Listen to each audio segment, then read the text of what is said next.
traducido y predicado en español para el mundo de habla hispana. Gracias por estar aquí en esta noche para continuar con nuestro estudio de Génesis capítulo 1. Abramos nuestras Biblias en Génesis capítulo 1. Ahora llegamos al día 4 en la creación. Día 4. Se describe en Génesis 1, 14 al 19. Permítame leerle esa porción de las Escrituras. Génesis 1, versículo 14. Dijo luego Dios: haya lumbreras en la expansión de los cielos para separar el día de la noche, y sirvan de señales para las estaciones, para días y años, y sean por lumbreras en la expansión de los cielos para alumbrar sobre la tierra. Y fue así. E hizo Dios las dos grandes lumbreras, la lumbrera mayor para que señorease en el día, y la lumbrera menor para que señorease en la noche. Hizo también las estrellas. Y las puso Dios en la expansión de los cielos para alumbrar sobre la tierra, y para señorear en el día y en la noche, y para separar la luz de las tinieblas. Y vio Dios que era bueno. Y fue la tarde y la mañana el día cuarto. Así la Biblia es como describe la creación de todas las luminarias, los cuerpos estelares que ocupan el espacio vasto e interminable a nuestro alrededor. La evolución ha luchado incesantemente por explicar todos los cuerpos que existen en el universo. ¿Cómo pudieron haber evolucionado a partir de generación espontánea? Todos los viajes a la Luna, todos los satélites enviados al espacio, toda la parafernalia que está dando vueltas en órbita, no han dado absolutamente respuesta alguna acerca de cómo el universo, los cuerpos en el universo, pudieron haber evolucionado. Y eso es comprensible porque no fue así. Aquí en el capítulo 1, versículos 14 al 19, simplemente dice que Dios los hizo a todos. Cuando usted se detiene a pensar en cómo es esto, es tan impresionante que difícilmente sé cómo explicarlo. Y quizás la mejor manera de hacerlo es en cierta manera presentarlo desde un punto de vista personal. Cuando dice que Dios hizo a las estrellas junto con el sol, la luna, está diciendo algo acerca de su poder inmenso. Esa declaración simple, pequeña, casi como un apéndice al final del versículo 16, en el cual el hebreo literalmente dice las estrellas también, simplemente es como si lo hubiera ahí incluido. Es tan asombroso como para ser casi, si no es que más allá de la comprensión. Como en alguna ocasión aprendió usted como un niño, un alumno en la escuela, la luz viaja a 186,000 millas por segundo. Ahora eso llega a ser 6 trillones de millas en un año. Así de lejos viaja la luz en un año. 6 trillones de millas. Ahora detengámonos para pensar acerca del poder de Dios. Si Él creó todos los cuerpos estelares, todas las estrellas, al considerar un haz de luz moviéndose a 186,000 millas por segundo, o 6 trillones de millas al año, y comenzamos en esta mañana, domingo por la mañana, cuando la alarma de su reloj se prendió a las 6 de la mañana. Ya para cuando realmente se salió de la cama, digamos siendo amables con usted, digamos que se salió a las 6, 8 de la mañana, ese haz de luz estaba pasando la Tierra y dirigiéndose y saliendo de la orilla del sistema solar. Conforme usted se sentó en la mañana para tomar su café a las 6:41 de la mañana, ese haz de luz, ese rayo de luz pasó por Júpiter. Y cuando yo me levanté a predicar en el segundo servicio alrededor de las 11:12 de la mañana, si Clayton se mantiene dentro de el tiempo que le toca, alrededor de ese entonces, nuestro pequeño rayo de luz estaba pasando por Plutón. Ahora, veamos hacia adelante al final de la semana. Conforme usted deja el trabajo el viernes por la tarde, ese pequeño rayo de luz habría estado dejando nuestro sistema solar. Ahora, no tiene que pensar acerca de ese pequeño rayo de luz otra vez, hasta que vaya a votar por el presidente en noviembre del año 2003, y después de esperar todo este tiempo, nuestro rayo de luz apenas ha alcanzado la estrella más cercana a nuestro Sol, Próxima Centauri, la cual en esencia es un conflujo de varias estrellas, y avanza hasta el año 2010, y nuestro pequeño rayo de luz apenas ha dejado 20 estrellas atrás de él, y nuestro Sol parece como una estrella más bien blanda, amarilliza, que está desapareciendo en la oscuridad galáctica. Imagine que este pequeño rayo de luz se está dirigiendo ahora a la constelación Sagitario. En este camino se está dirigiendo hacia el centro de nuestra galaxia, la Vía Láctea. Tiene que viajar 32,000 años antes de que alcance el centro de nuestra galaxia. Eso es 6 trillones de millas por año. Pero espere un momento. Todavía tiene 50,000 años más para llegar al otro lado de la Vía Láctea, la cual es nuestra galaxia. Y cuando lo haga, habrá dejado atrás 100 billones de estrellas. Ahora recuerde que la galaxia Vía Láctea solo es una galaxia de tamaño promedio. Y hasta donde sabemos, hay por lo menos 50 billones de galaxias en el universo conocido. Y gran parte de eso ha sido determinado por el uso de las cámaras telescópicas Hubble. Ahora, nuestro pequeño rayo de luz tiene que viajar otros 80,000 años a 6 trillones de millas por año para alcanzar las nubes magellánicas, la cual es la galaxia más cercana o series de galaxias de nuestra Vía Láctea. Ahora, hemos dejado esta mañana 160,000 años en el futuro y nuestro rayo de luz todavía se está moviendo a la misma velocidad de 186,000 millas por segundo y enfrenta 1.8 millones de años de espacio vacío antes de que alcance el fin de la galaxia Andrómeda, lo cual está lo suficientemente cercana de la Tierra como para verse con el ojo. Ahora, mirando desde ahí hacia atrás a la Vía Láctea, usted vería prácticamente un parche elíptico borroso parecido a cómo vemos nosotros Andrómeda en una tarde de otoño. Ahora, si nuestro pequeño rayo de luz viaja a un par más de millones de años, va a encontrar realmente el espacio abierto. Nuestro pequeño amigo ahora viajará otros 20 billones de años antes de que alcance la orilla del universo conocido que nosotros conocemos, alrededor de unos 20 billones de años de viaje, con alrededor de 50 billones de galaxias atrás de ella, con alrededor de 100 billones de estrellas en esas 50 billones de galaxias. El Salmo 8.3 dice, nuestro pequeño rayo de luz apenas ha visto la obra de los dedos de Dios. O como Job lo dijo en Job 26.14, he aquí estos son los bordes de sus caminos, y cuán leve es el susurro que oímos de él. Esto es bastante asombroso. Génesis explica todo eso diciendo esto: hizo las estrellas. Ahora, si ese es solo la obra de sus dedos, ¿qué puede hacer su brazo? Y con frecuencia se hace la pregunta, ¿cómo puede una luz tan distante alcanzar la Tierra tan rápido en el sexto día de la creación? Si le toma a nuestro pequeño rayo de luz cientos de miles de años salir de aquí, ¿acaso no toma cientos de miles de años para que una luz de esas estrellas lejanas llegue? ¿Acaso no toma cientos de miles de años que la luz nos llegue? Bueno, en primer lugar, puede archivar esto en algún lugar. Dios no solo pudo hacer las estrellas allá afuera, nos hace aquí, sino también puede hacer la luz en medio de estos dos puntos de manera instantánea. También es verdad que la luz ya existía. Fue creada en el día 1 de acuerdo con el versículo 3 de Génesis, y entonces lo único que tenía que hacer era colocarla donde Él quería. Pero realmente me inclino, después de continuar leyendo acerca de este tema, al hecho de que, como lo dijo un científico, que en el tiempo de la creación la velocidad de la luz posiblemente era 10 billones más rápida de lo que es ahora. Algunos científicos han estado trabajando para demostrar eso debido al efecto de la caída, y lo que ha sucedido es que la velocidad de la luz es más lenta ahora de lo que jamás ha sido y se está haciendo más y más lenta. Si usted se remonta, regresando 6 o 7 mil años atrás, sería 10 billones más rápida. Y cuando usted se detiene a pensar en esto, solo hay dos maneras posibles de entender el origen del sistema solar complejo, y ni siquiera voy a meterme a todas las complejidades de esto. Y usted se mete a las estrellas binarias, estrellas que literalmente están girando en órbita una a la otra, sistemas de estrellas que giran en torno a una masa sólida como centro, y cuando usted entra a galaxias masivas, y cuando usted entra a las complejidades de todas estas cosas, es absolutamente asombroso. De hecho, no hay nada acerca de estas estrellas, estas galaxias, no hay nada acerca de ellas que es común a todas ellas. Son como huellas digitales, son como seres humanos.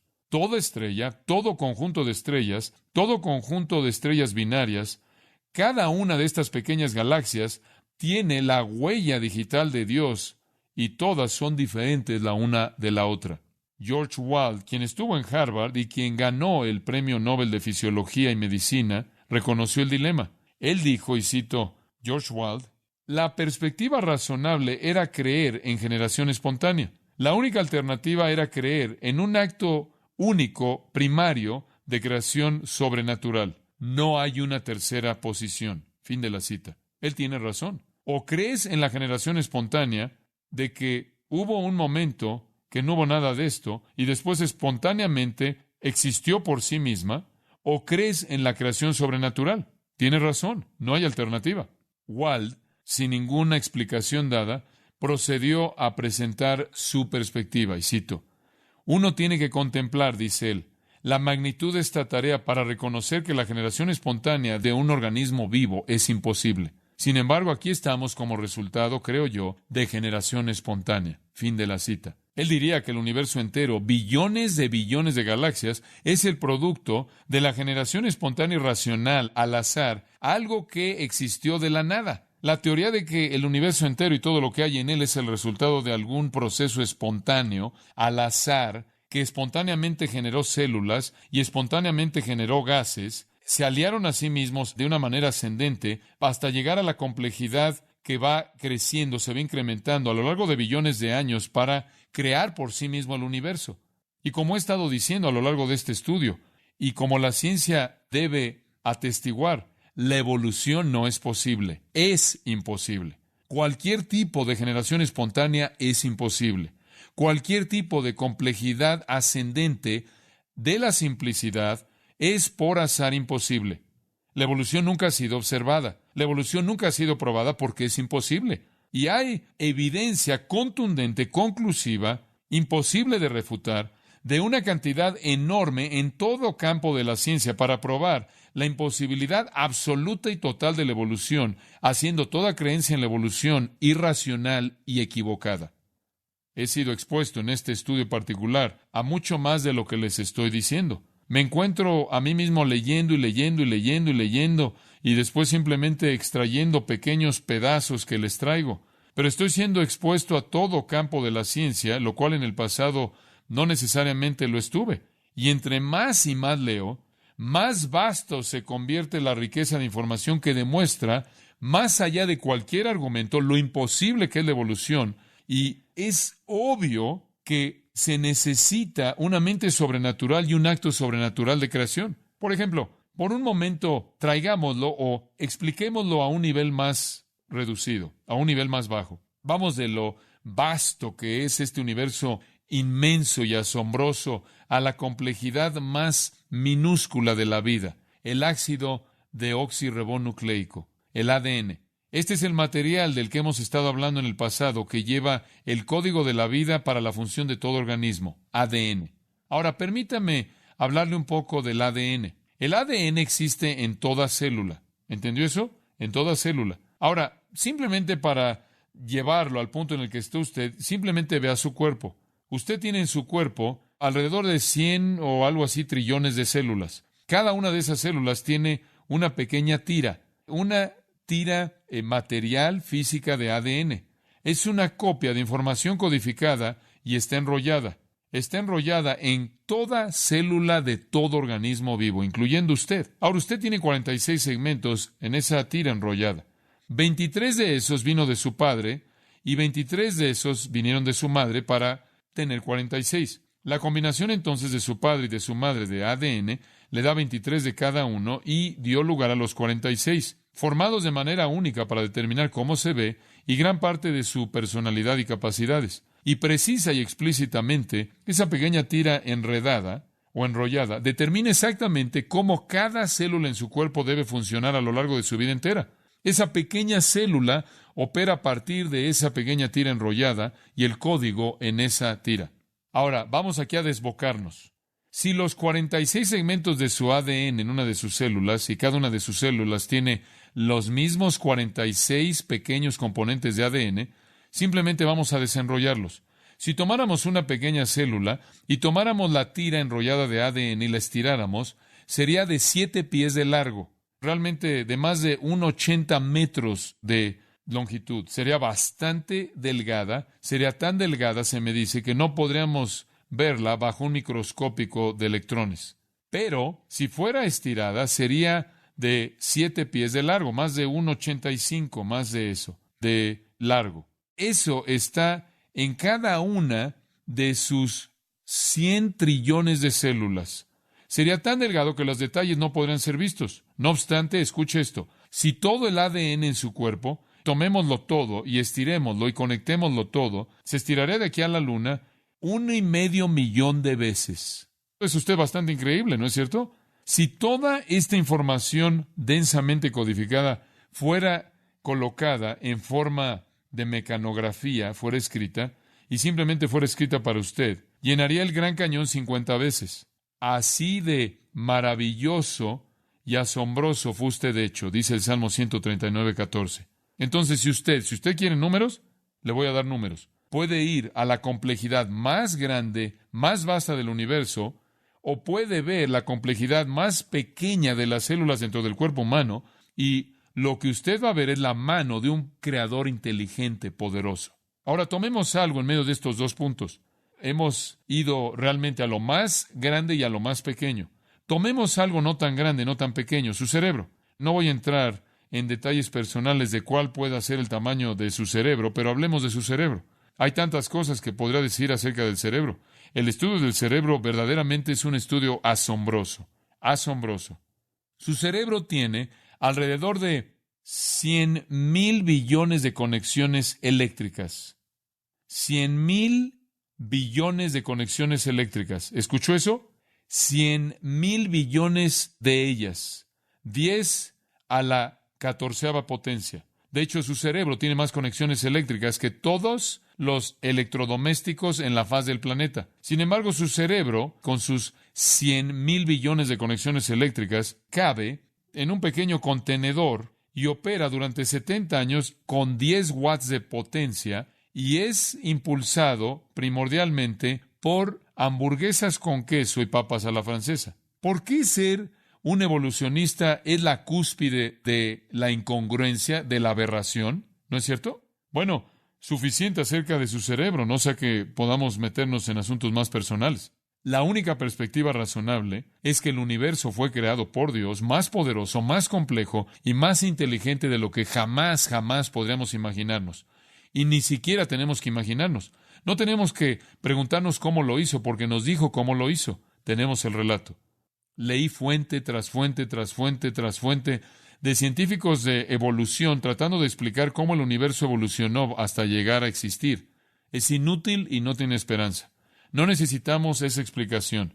En 6 días Dios lo hizo y en un día llenó el universo con todas las estrellas, soles y lunas. Ahora regresemos al texto. La creación es introducida en el versículo 1, es presentada con una declaración panorámica. En el principio creó Dios los cielos y la tierra. Esa es la declaración de resumen. Y como le dije hace semanas atrás, en esa declaración usted tiene todo lo que se conoce categorizado. Herbert Spencer murió en 1903 y él dijo todo lo que se conoce en el universo puede ser resumido en 5 categorías: tiempo, fuerza, acción, espacio y materia.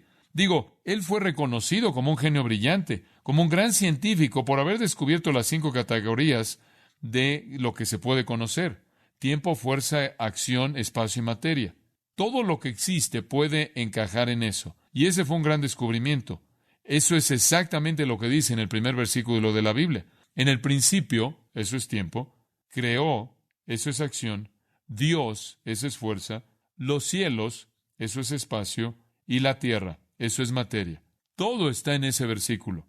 Lo que está diciendo en el versículo 1 es simplemente el panorama general. Dios hizo los cielos y la tierra como los conocemos ahora. Después, comenzando en el versículo 2, comienza a describir cómo hizo eso.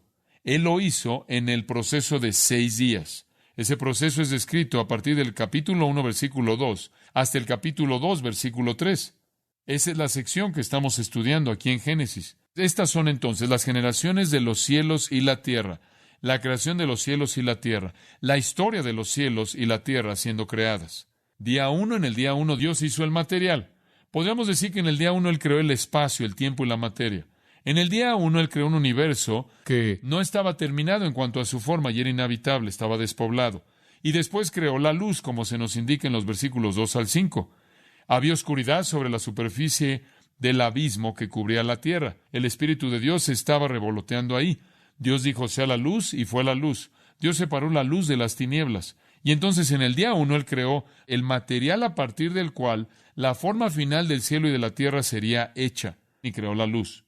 En el día 2 Él separó las aguas que cubrían la superficie de la tierra y tomó parte de las aguas arriba y dejó parte abajo en la tierra. Versículos 6 al 8 hablan de eso. Y en medio Él creó la expansión que conocemos como cielos.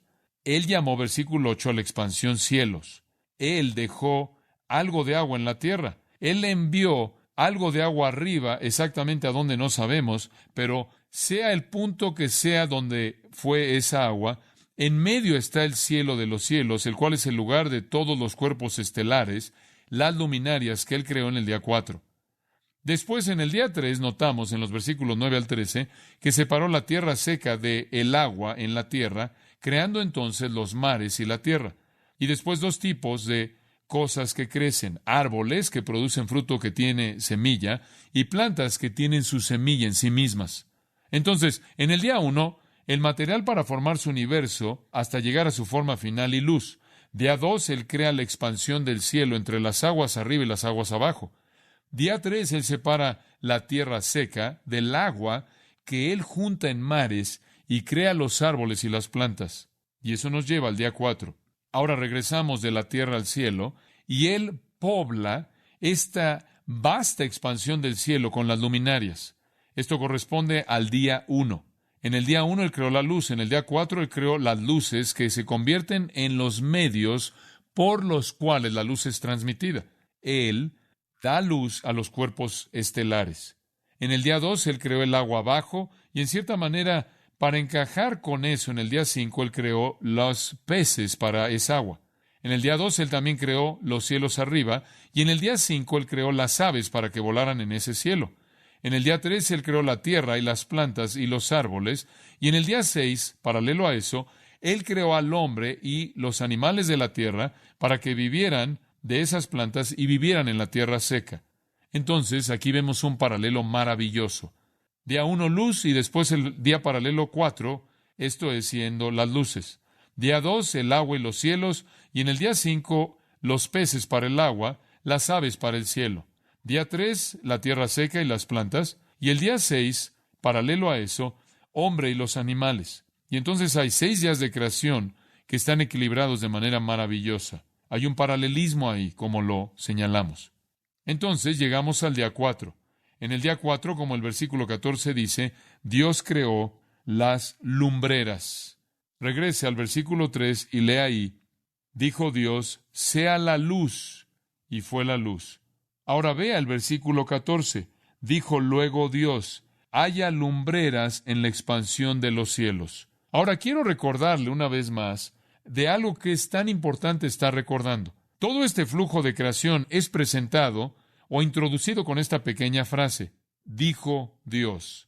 Versículo 3, versículo 6, versículo 11, versículo 14, versículo 20, versículo 24, versículo 26 y versículo 29, siempre el modo de la creación, siempre el medio de la creación, dijo luego Dios. Esto indica que no hay proceso, no hay tiempo, el tiempo no añade nada a esto. Millones de años, billones de años, miles de años no añade nada a esto. Este no es algún proceso que Dios inició. Esto es algo que Dios completó. Dios simplemente lo dijo y existió. Y como dije hace tiempo atrás en el estudio, no hay nada en el texto, no hay nada exegético que lleve a ninguna otra conclusión fuera de lo que ya siempre hemos llamado creación divina fiat. Él literalmente habla y existe. Se lo leí esta mañana en el Salmo 33, lo volví a leer, versículos 6 al 9. Por la palabra de Jehová los cielos fueron hechos, y por el aliento de su boca todo su ejército. Esto es todas las estrellas, lunas, soles, cometas y todo lo demás que está ahí. Todo fue hecho porque Dios habló y existió. Versículo 9. Él habló y existió. Él mandó y existió. En otras palabras, no cambió, no se alteró, no se desarrolló, no se desvaneció. Él lo habló y existió. Y esa es la manera en la que se quedó, exactamente la manera en la que Él habló para que existiera. La luna, el sol, las estrellas, las galaxias, los billones de galaxias, todo lo que hay en el espacio, todo el material que está ahí, todos los gases que están ahí, todos los componentes, todos los átomos que están ahí, todo lo que está ahí exactamente de la misma manera en la que fue cuando Dios lo hizo.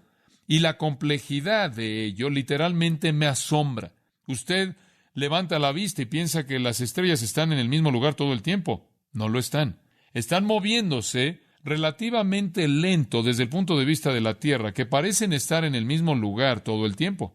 De hecho, podemos rastrear nuestros cursos por ellas a dónde vamos, porque no parecen estarse moviendo. Pero el hecho es que se están moviendo. Nuestro propio Sol está llevando nuestro sistema solar entero y arrastrándolo de un fin del universo al otro en una órbita que es inmensa. De hecho, la galaxia, que es la Vía Láctea entera, está en una órbita que los científicos calculan que toma 225 millones de años para completar. Y todo lo demás está en órbitas correspondientes. Todo esto es increíble y eso está haciendo exactamente lo que Dios diseñó que hiciera y lo creó para que lo hiciera así con una simple palabra. Dijo luego Dios, haya, y fue. Eso es todo. Hayan lumbreras, versículo 14, hayan lumbreras, con frecuencia llamadas luminarias. Y las luces eran para dividir. De regreso en el versículo 4, la luz era para dividir. Dios separó la luz de la oscuridad, de las tinieblas. Dios llamó a la luz día, a las tinieblas llamó noche. Y hubo la tarde y la mañana un día. Entonces, desde el principio, cuando Él creó la luz, antes de que hubiera una luna, antes de que hubieran estrellas, antes de que hubiera sol, hubo luz. No estaba relacionada a ninguno de estos cuerpos celestes, pero había luz. Dios creó la luz. La luz no es creada por las estrellas. La luz no es creada por el sol. La luz es simplemente creada por Dios y es dada a esas luminarias, esas lumbreras. Dios dijo, haya lumbreras. Y luces, luminarias, cuerpos celestes brillando, debían dividir, dice el versículo 18, para separar la luz de las tinieblas. Simplemente el mismo propósito de la creación original de la luz que tenía Dios en mente. Y entonces tenemos la creación de la luz en el versículo 1, que identifica el día y la noche, y la tarde y la mañana, el primer día solar de 24 horas, y ahora esa misma luz para ese mismo propósito que se le da a estos cuerpos celestes, el sol, la luna y las estrellas, que son identificados ahí en el versículo 16. Ahora observe de nuevo en el versículo 14. Haya lumbreras en la expansión de los cielos.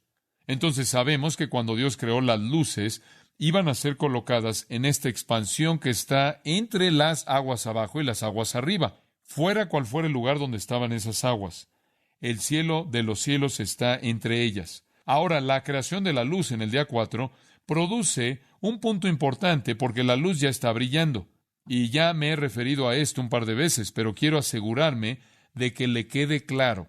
La gente siempre dice, bueno, no puedes tener luz brillando por todos lados sin estrellas, sin sol, sin luz, porque la luz que conocemos viene de esas fuentes. Y dicen que si no había sol, no podían haber plantas en el día 3. ¿Cómo podía Dios crear las plantas en el día 3 y el sol en el día 4? Porque la fotosíntesis, lo cual es crítico para la vida de las plantas, no existe fuera del sol. Y entonces esto no tiene sentido. Y los críticos menosprecian el texto de las Escrituras en base a esto. Pero esto realmente es tonto, esto es trivial. Ya había luz en el día 1, y donde hay luz hay calor, y donde hay calor y luz hay fotosíntesis. Las condiciones que son el requisito para que la vida de las plantas sobreviva en el día 3 ya estaban en existencia, porque la luz ya estaba ahí haciendo lo que la luz siempre hace. Simplemente no venía de manera específica de estos cuerpos estelares. Es evidente para todos nosotros, y debe ser evidente, que las estrellas y el sol no son los creadores de la luz. Dios es el creador de la luz. Él simplemente decidió usarlos como portadores de la luz que ya estaba ahí antes de ellos y sin ellos. Entonces Dios tomó la luz que ya había creado y prácticamente hizo que las lumbreras la produjeran o la dieran que Él hizo en el día 4.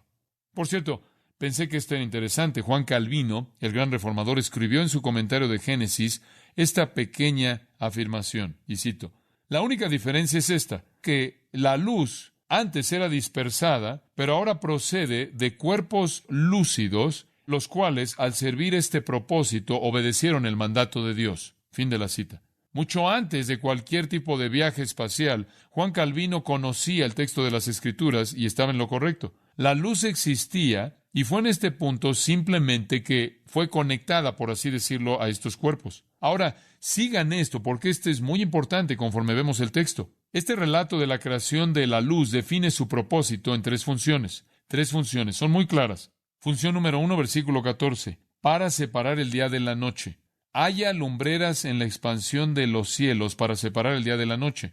Y cada una de estas tres funciones es introducida por la frase haya, no sean. La primera función, separar el día de la noche. Entonces podemos decir, si estás aquí siguiendo o escribiendo un pequeño bosquejo, la primera función de estas era separar. Separar. Ahora, para separar algo de otra cosa, para marcar una distinción entre dos cosas, esas dos cosas ya deben estar existiendo. La oscuridad ya existía, sabemos eso a partir del versículo 1 allá atrás. La luz llegó a existir también en el día 1, entonces ya existía. Esto afirma que el día existió sin el sol y la noche existía sin la luna y sin las estrellas. De nuevo, el sol no es la causa de la luz en el día, porque ya habían habido 3 períodos de luz diurna y 3 períodos de oscuridad antes del día 4. Dios creó estos portadores de luz y les dio la tarea de separar. Y ahora, desde nuestro punto de vista, es el sol lo que nos trae la luz en el día, es el sol que nos trae la luz en la noche junto con las estrellas. El primer propósito, entonces, de estas lumbreras era separar el día de la noche. En segundo lugar, o crear el día, como lo conocemos, un día de 24 horas. Lo segundo era para dominar. Primero separar, en segundo lugar para dominar. Siga el texto. Y dice en el versículo 14, y sirvan. Ahí está esa frase de nuevo, indicando una segunda categoría, y sirvan de señales. ¿Qué tipo de señales? Para las estaciones, para días y años. Ahora, el verbo aquí, haya o sirvan, significa sirvan. Dios dio estos cuerpos luminosos para servir. Sirvan de señales, usado en su connotación normal como una señal para los habitantes de la tierra. ¿Y eran señales de qué?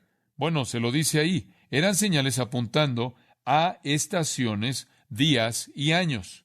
Lo que está diciendo es que estos cuerpos estelares dividirían el año en estaciones, dividirían el tiempo, debo decirlo más bien, en estaciones, en días y años. Entonces, tiene épocas de estaciones como también tiempos de calendario. Y eso es verdad, es verdad. Es la luna, como usted bien sabe, lo que determina los meses. Y en el curso del movimiento de la luna, aunque es una órbita quizás algo rara, también genera las estaciones. El Sol hace lo mismo, porque la Tierra está inclinada sobre su eje y causa que el Sol esté en distancias variantes de su superficie en diferentes puntos en el globo en diferentes tiempos del año, lo cual produce las estaciones, las cuales son críticas para prácticamente la rejuvenación de la vida y el crecimiento de los cultivos y el florecimiento de la tierra y la bendición de la humanidad. Dios diseñó al sol y la luna para funcionar en la determinación de las estaciones. Dios también diseñó en particular al sol para servir en este asunto y a la luna para servir en el asunto de los días, porque el día de 24 horas simplemente es determinado por el hecho de que es el ciclo desde el atardecer al atardecer o del amanecer al amanecer, mañana y tarde, un periodo de tiempo en el que el sol está brillando y un periodo de tiempo en el que la noche es prendida o encendida o iluminada por la luna y las estrellas. Entonces Dios, al determinar la órbita del sol o de la Tierra en torno al Sol, y la órbita de la Luna girando alrededor de la Tierra, determina un día. Un día entonces es determinado por la rotación de la Tierra sobre su eje. Un periodo de 24 horas es el tiempo de la rotación de la Tierra. Pero también es verdad que el Sol determina los años porque se necesita un año completo para que la Tierra rotando, cada rotación significando un día, continúe en su órbita alrededor del Sol. Ese es un periodo de 365 días. Entonces Dios creó el Sol y domina en el sentido de que domina la vida en la Tierra. Es la agencia mediante la cual nuestro tiempo en la luz y la oscuridad son determinados. Es la agencia, junto con la luna, mediante la cual las estaciones son determinadas. Es el agente mediante el cual El año del calendario es determinado. Por lo tanto, son los cuerpos celestes los que dominan nuestra vida. Nos dictan cuándo trabajamos, cuándo descansamos, cuándo despertamos, cuándo dormimos, cuándo comemos y cuándo no comemos. Por cierto, un comentario a pie de página interesante. Es la rotación de la Tierra sobre su eje que determina un día de 24 horas. Es la rotación de la Tierra, o más bien de la órbita de la Luna alrededor de la Tierra que determina el mes. Y es la rotación de la Tierra alrededor del Sol que determina el año. ¿Alguna vez se ha preguntado lo que determina una semana? No hay nada en los cuerpos celestes que determine una semana. Sin embargo, de manera universal, sobre la faz de la Tierra, la humanidad vive por semanas. ¿De dónde cree que obtuvieron eso? De Génesis capítulo 1. Ese fue el periodo de tiempo en el cual Dios creó el universo. Entonces, días y años, respectivamente, son las medidas más cortas y más largas de tiempo, fijadas de manera definida por el movimiento del Sol, y también involucra a la Luna en sus movimientos mensuales. Y, claro, dentro del marco de estos días y años, la Luna y el Sol también afectan las estaciones. Entonces, en primer lugar, estos cuerpos luminosos fueron dados para separar y, en segundo lugar, para dominar. Literalmente dominan nuestras vidas. Ahora, algunos han sugerido que cuando dice señales aquí, él pudo haberse referido a algo más. Bueno, me da gusto que sugirió eso. Simplemente no dice eso en la Biblia, y más bien yo prefiero apegarme a lo que Dios escribió aquí. La gente dice, bueno, tú sabes, esto podrá referirse a la tierra, a la navegación terrestre o marítima por las estrellas. Bueno, podría ser. Usted sabe, en cierta manera alineamos instrumentos con la estrella del norte y demás, y algunos inclusive han sugerido que esto podría ser una referencia velada a la estrella de Belén, la cual fue una señal para los hombres sabios de Mateo 2. Algunos realmente se exceden y ven en las estrellas algún tipo de señal astrológica. Hombre, nuestra cultura realmente se está ahogando en eso, pero dicen que hay algún tipo de zodiaco ahí, que esas estrellas de hecho son deidades o fuerzas o poderes que dan mensajes y tienen un gran impacto en las vidas de la gente. Eso es pagano, eso es impío, eso es antibíblico, eso es pseudociencia, eso es ridículo en el mejor de los casos, y en el peor de los casos es demoníaco. Y algunos maestros cristianos inclusive han venido y han dicho, bueno, dice que son para señales, y dicen que el Evangelio está predicado allá arriba en las constelaciones. Ese es un invento bíblicamente inaceptable. Génesis nos dice cuáles eran las señales. Eran señales para indicar estaciones y días y años. En esa manera dominan nuestra vida. Controlan la vida humana. Controlan todo lo que hacemos en nuestra vida. En tercer lugar, primero para separar, segundo para dominar, en tercer lugar para iluminar. Iluminar. En el versículo 15, esa misma frase otra vez, dice, y sean por lumbreras en la expansión de los cielos para alumbrar sobre la tierra. Simplemente para proveer luz, para iluminar, para separar, para dominar, para iluminar. Y me encanta esto, y fue así. Hombre, esta es una manera suave de decir lo que pasó. Y lo mencioné hace un par de semanas atrás. El Big Bang, la gran explosión, claro, la cual es una teoría absurda de los evolucionistas, pero a manera de broma dije que en algún punto hubo un Big Bang, una gran explosión. No el tipo de gran explosión gaseosa celular de la cual hablan los evolucionistas, pero tienen que admitir que parece haber habido alguna especie de impulso explosivo rápido del universo para llevar al universo a su inmensidad en algún punto. Y mientras que rechazamos la teoría de la gran explosión del Big Bang, ciertamente hubo algo grande cuando Dios simplemente habló e hizo que un universo de cuerpos estelares existieran, instantáneamente existieron. Y fue así. Y recuerde, esa pequeña frase fue usada en el versículo 7 y fue así. Versículo 9 y fue así. Versículo 11 fue así. Versículo 11 y fue así. Y es una frase técnica y significa que fue hecho permanente. Significa que en la creación hubo una condición firme, fija, establecida. Este es el testimonio, y lo he mencionado un par de veces. Humberto Cassuto, quien no es cristiano, es un escritor judío escribiendo desde el punto de vista, desde el entendimiento judío del libro de Génesis. Es tan útil. Este comentario me ha sido más útil que cualquier otro que he leído y realmente entiende el entendimiento hebreo del texto y simplemente dice de manera repetida que esta pequeña frase indica que fue así y permaneció así a lo largo de la vida del universo. Es una manera de decir que algo fue fijado, fue fijo. Y de nuevo, va en contra de la idea del creacionismo progresivo, de que Dios hizo algo y comenzó algún proceso de evolución. Lo hizo, lo fijó, fue firme, fue establecido. Exactamente lo que leí antes del Salmo 33, versículo 9. Ahora, es parecido en las otras descripciones de los días de la creación. La obra es ahora repetida y es definida con mayor detalle.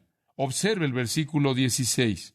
E hizo Dios las dos grandes lumbreras. Él ahora está definiendo estas luces.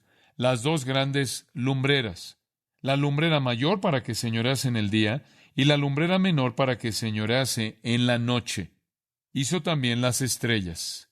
Y de nuevo, amados, les recuerdo que la afirmación hizo es una afirmación inequívoca de creación divina, no de un proceso prolongado. Y Él hizo las dos grandes lumbreras. Dos grandes lumbreras. Las dos grandes lumbreras, refiriéndose a esas lumbreras que dominan nuestra vida, el sol y la luna. En el Salmo 8, 3, el salmista dice, cuando veo los cielos, obra de tus dedos, la luna y las estrellas que tú formaste, digo, ¿qué es el hombre para que tengas de él memoria? Dios es el creador, Dios es el hacedor. El Salmo 136, versículos 5 al 9, alaba a Dios con estas palabras. Al que hizo los cielos con entendimiento, porque para siempre es su misericordia. Al que extendió la tierra sobre las aguas, refiriéndose a separar la tierra del mar. Al que hizo las grandes lumbreras, los mismos términos usados en el Salmo 136. El sol para que señorease en el día, la luna y las estrellas para que señoreasen en la noche. Ahí el Salmo 136, versículos 5 al 9, afirman la creación de Dios de las dos grandes lumbreras, la lumbrera mayor para gobernar el día, la lumbrera menor para gobernar la noche, junto con las estrellas también. Ahora, veamos simplemente a la lumbrera mayor para gobernar el día. Ese es el sol, literalmente para gobernar sobre el día. Eso es lo que hace el sol. Allí en el versículo 18, para señorear en el día. Esa es la función del sol. Por cierto, cuando dice esto, debemos detenernos ahí. No estamos hablando de algo que es alguna persona. Usted sabe, las tribus de la antigüedad han adorado al dios sol. Los egipcios adoraron a Ra, al dios sol. Adoraron al dios y a la diosa de la luna. Las ideas idólatras, aberrantes paganas, que de alguna manera el sol, la luna y las estrellas son gobernantes literales, que son deidades que gobiernan la vida del hombre. Eso no es lo que está diciendo aquí. Los relatos antiguos babilónicos de hacer al sol y a la luna y las estrellas dioses, capacitándolos con personalidad, intelecto y voluntad. Y lo que es bastante extraño es que algunos de los rabinos llegaron a adoptar algo de esto. Hay mitos rabínicos influenciados por este tipo de paganismo que hacen que las lumbreras son personas que de alguna manera se comunican con su creador, de tal manera que algunos de los judíos llegaron a involucrarse en adorar a la luna y al sol. Si usted lee Ezequiel capítulo 8, va a encontrar una ilustración ahí de israelitas en el templo de Dios adorando al sol.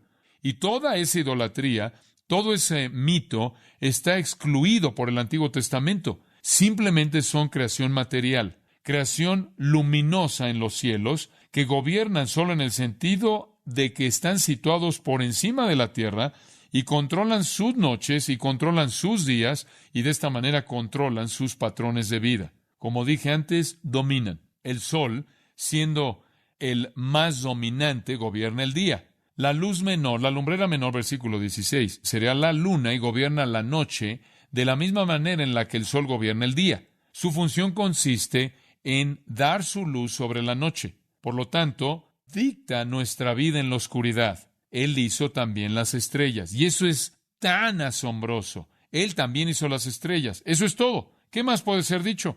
La economía de palabras aquí es asombrosa. Usted no quiere saber esto, $20 billones han sido gastados para explorar la luna. $20 billones. Y una de las cosas que han estado tratando de descubrir es cómo es que la Luna evolucionó. Es cierto, esa ha sido una de las metas primordiales en la exploración de la Luna. Hasta ahora, $20 billones se han gastado en exploración de la Luna.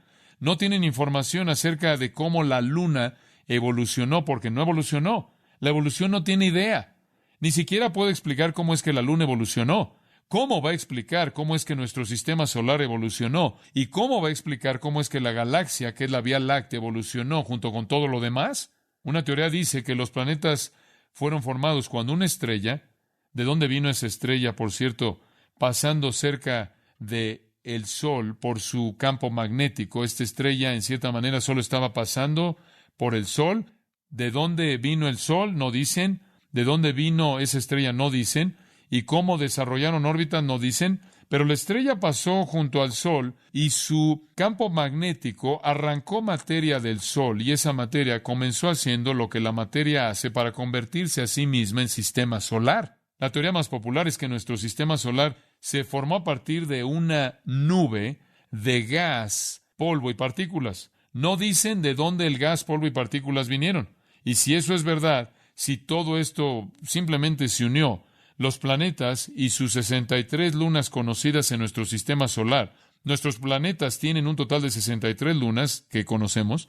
Entonces los planetas en nuestro sistema solar y las 63 lunas debieron haber evolucionado del mismo material. Entonces podríamos suponer que todos tendrían material y semejanzas en común, ¿no es cierto? Si todos vienen de lo mismo. Pero no es así. Muestran la huella digital de un creador. Debido a que, escuche esto, alrededor del 98% del Sol es hidrógeno o helio. Si de hecho nuestro sistema solar fue creado de alguna manera por materia que se arrancó del Sol, Tierra, Marte, Venus y Mercurio deberían tener una composición semejante. Pero en lugar de esto, el 98% del Sol es hidrógeno y helio, pero menos de 1% de estos planetas es hidrógeno y helio. No hay procesos naturales que pudieran formar estrellas que quemaran combustible cientos de miles de veces con mayor rapidez que nuestro Sol lo quema. No hay explicación alguna para explicar cómo galaxias enteras pudieran existir con sus billones de veces por billones de veces de estrellas. Y esa es la razón por la que es tan contundente ver en el versículo 19 que Dios lo hizo. Él lo hizo todo a su manera, imposible de imitar, fresca, sabia. C.S. Lewis tomó la discusión del sistema solar, la evolución, a su fin lógico. Y cito aquí a C.S. Lewis. Si el sistema solar fue originado por una colisión accidental, entonces la apariencia de vida orgánica en este planeta fue también un accidente, y la evolución entera del hombre fue también un accidente. Si fue así, entonces todos nuestros pensamientos actuales son accidentes. El resultado accidental del movimiento de átomos, esto entonces explica los pensamientos de los materialistas y los astrónomos, como también del resto de la gente. Pero si sus pensamientos son meros accidentes, ¿por qué debemos creer alguno de ellos? No veo razón alguna, dice C.S. Lewis, para creer que un accidente puede darme el relato correcto de todos los otros accidentes. Fin de la cita. Y Lewis sigue escribiendo en su libro acerca de milagros, que fue de Dios en el muelle, esto es de milagros, y él dice, y cito, cada pensamiento en particular no tiene valor si es el resultado de causas irracionales. Obviamente, entonces, el proceso entero de pensamiento humano, lo que llamamos razón, igualmente no tiene valor si es el resultado de causas irracionales. De esta manera, toda teoría del universo, lo cual hace de la mente humana un resultado de causas irracionales, es inadmisible, ya que sería una prueba de que no hay cosas tales como pruebas, lo cual es absurdo. Pero la evolución comúnmente es presentada como correcta y es precisamente una teoría de este tipo. Fin de la cita. Hombre, él realmente podría hacerles un número, ¿no es cierto? Cuando usted ve el universo desde un punto de vista científico, lo que encuentra no es algo que evolucionó a lo largo de billones de años, sino algo muy joven. Hay una falta de evidencia de que el Sol y las otras estrellas, por ejemplo, a partir de la fusión nuclear. Los evolucionistas dicen que es algún tipo de evolución de fusión nuclear. Las reacciones de fusión en el Sol deberían producir partículas subatómicas conocidas como neutrinos. En los 1960s, Raimundo Davis condujo un experimento diseñado para detectarlas. Tan pocos neutrinos fueron detectados que Davis dijo, de ellos que eran, y cito, no consideramos este resultado como una medida del flujo de neutrinos solar debido a las incertidumbres en varios efectos de trasfondo. Fin de la cita. El meollo, dijeron, si la fusión nuclear está creando esto, el Sol y las estrellas, encontraremos neutrinos. Buscaron y no encontraron ni uno. Recientemente se ha descubierto que el Sol está oscilando. Al estudiar la naturaleza de estas oscilaciones, los científicos adquirieron conocimiento del interior del Sol, así como el estudio de las ondas sísmicas nos hablan o nos dicen algo del interior de la Tierra. Estos estudios muestran que la temperatura central del Sol es demasiado baja como para producir fusión nuclear. Los cálculos también han mostrado que si el Sol se formó por la contracción de una nube de gases, como la evolución estelar lo presenta, su temperatura central nunca alcanzaría el punto en el que el quemado nuclear podría siquiera comenzar. Simplemente no lo pueden explicar. ¿De dónde obtiene el Sol su energía? No tienen idea. Pero al observarlo, y esto es interesante, el Sol está contrayéndose o encogiéndose. Ahora están proponiendo una edad muy joven para el Sol, dice un escritor, de casi 1000 años atrás. No solo el Sol demuestra un universo joven, sino también la Luna. La velocidad a la cual la Luna está viajando, está alejándose de la Tierra. Sabemos qué tan rápido se está alejando. Si la Tierra y la Luna tienen 4,5 billones de edad, la Luna debería haberse ya alejado hace mucho tiempo atrás, y eso es lo que dicen. La única explicación para el sistema solar, vamos de regreso al versículo 16, es que Dios hizo dos grandes lumbreras. La lumbrera mayor para gobernar el día, la lumbrera menor para enseñorearse o para gobernar la noche.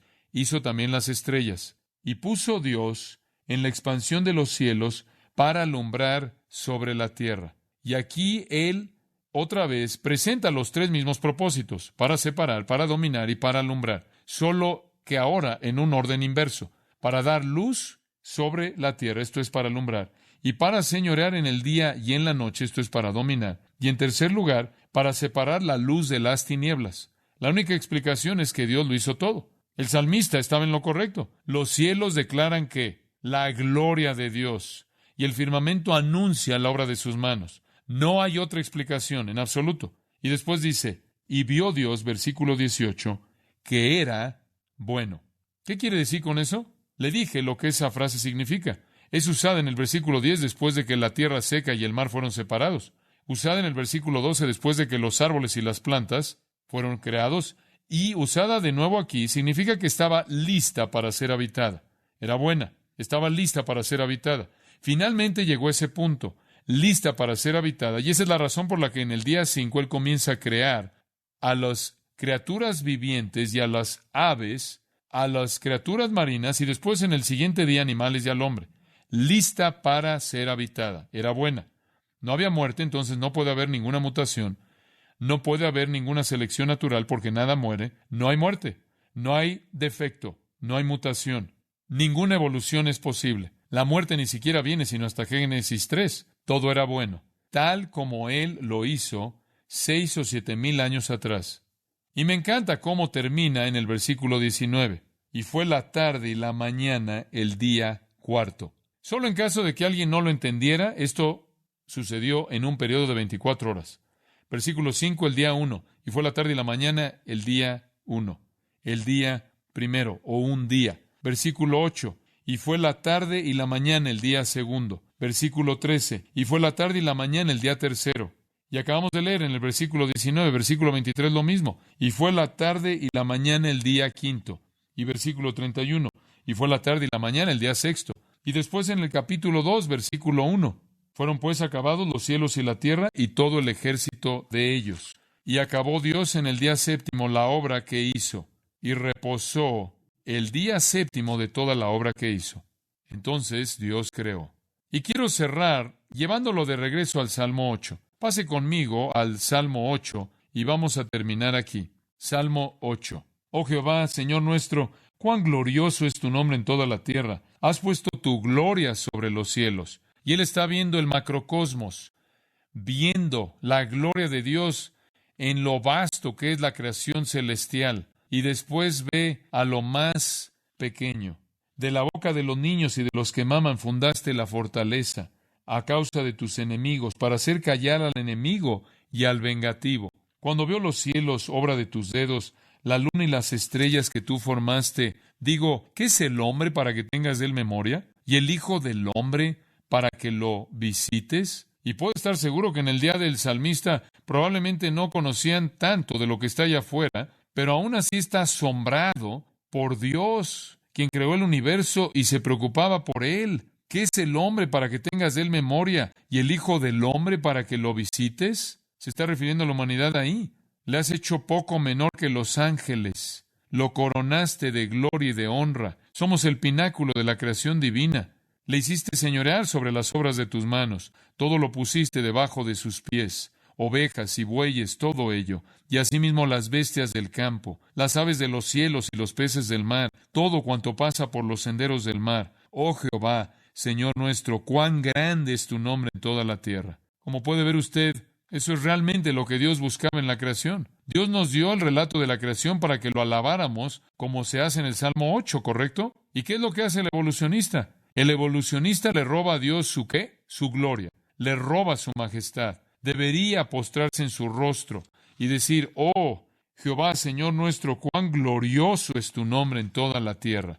Y maravilla de maravillas, tú te preocupas por nosotros. Te preocupas lo suficiente como para amarnos, enviar un Salvador para perdonar nuestros pecados, para llevarnos a la gloria eterna.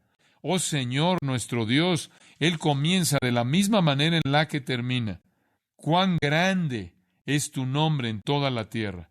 Esa es la respuesta correcta a Génesis 1. No cuestionarlo, no discutir, no debatir con él, no convertir la ciencia en algún tipo de hermenéutica para tratar de justificarlo o de interpretarlo erróneamente, sino caer sobre tu rostro y clamar con el salmista, cuán grande es tu nombre en toda la tierra. Qué cosa tan increíble, maravillosa, es que el Dios del universo se preocupe por mí, se preocupe por mí. Hombre, Él lo conoce usted. Usted ha sido maravillosamente hecho. Él entiende los 500,000 viajes a la luna que llevaría a hacer cuando se pegara todo su ADN. Él entiende todos los códigos en las tiras enredadas en cada una de los múltiples trillones de células en su cuerpo. Él entiende todo acerca de usted. Y hay tanta gloria en la inmensidad y complejidad en la creación de su cuerpo como la hay en la complejidad y la creación del universo. A donde quiera que usted vea, ve su majestad en despliegue. Cualquier cosa menos que una vida de adoración es una afrenta a Dios, digna de ser castigada por una eternidad en el infierno, ¿no es cierto? Padre, te damos gracias por la claridad de este relato y el poder de él, su sabiduría. Simplemente estamos abrumados de nuevo conforme vemos la creación y vemos lo que tu mano ha hecho.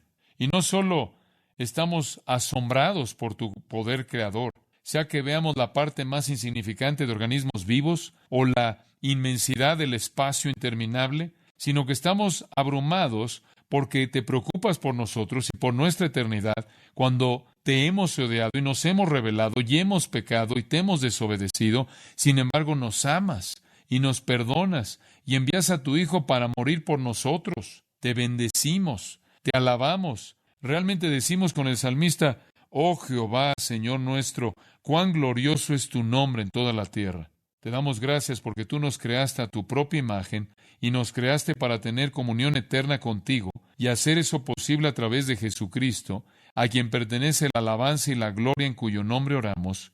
Y todos dijeron, amén. Usted ha escuchado a John MacArthur, maestro bíblico de gracia a vosotros.